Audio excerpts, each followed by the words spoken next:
Sosialisasi itu, kalau kita ingin memberikan informasi kepada seluruh masyarakat, komandan kepolisian tadi, kalau itu kita mau ibaratkan pertemuan tertutup, pertemuan terbuka, terbatas. Nah, ini menjadi wilayahnya komandan Angkatan Darat atau Februari mendekati pertengahan Januari ya. Sekarang ya, masih bulan Desember, lakukan sosialisasi.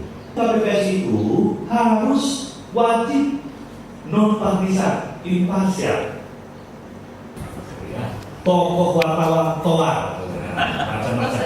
Nah itu kan bukan tidak boleh dilakukan. Saat hari mereka tidak akan mau berpikir tentang pembagian besar. Mereka hanya minta surat-surat gubernur Aceh saja.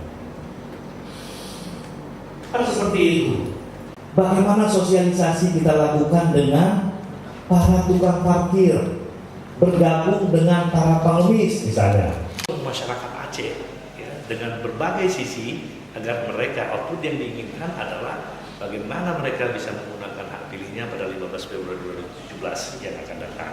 Ini harapan dan semangat yang kita coba bangun di dalam konsolidasi rakor dengan para ketua divisi sosialisasi di Kabupaten Kota. Tapi sejauh ini bagaimana Pak antusiasme dari masyarakat Aceh terhadap keberlangsungan pilkada? Saya melihat masyarakat Aceh cukup antusias.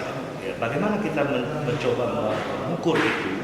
Kita melihat dari begitu banyaknya konstituen dari masing-masing pasangan calon yang ingin ikut serta di dalam setiap pelaksanaan kegiatan-kegiatan pilkada. Ya, bukti yang pertama adalah bagaimana antusiasnya masyarakat untuk mendukung pasangan calon ketika pasangan calon itu mendaftarkan dirinya di masing-masing kabupaten kota dan bahkan provinsi.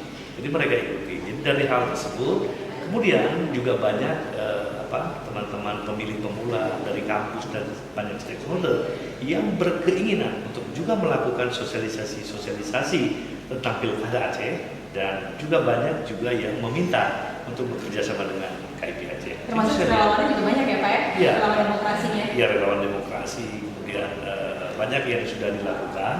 Dan kami melihat sampai sejauh ini bahwa perkembangannya adalah masyarakat Aceh itu cukup antusias menyambut pelaksanaan pilkada tahun 2017 yang akan datang.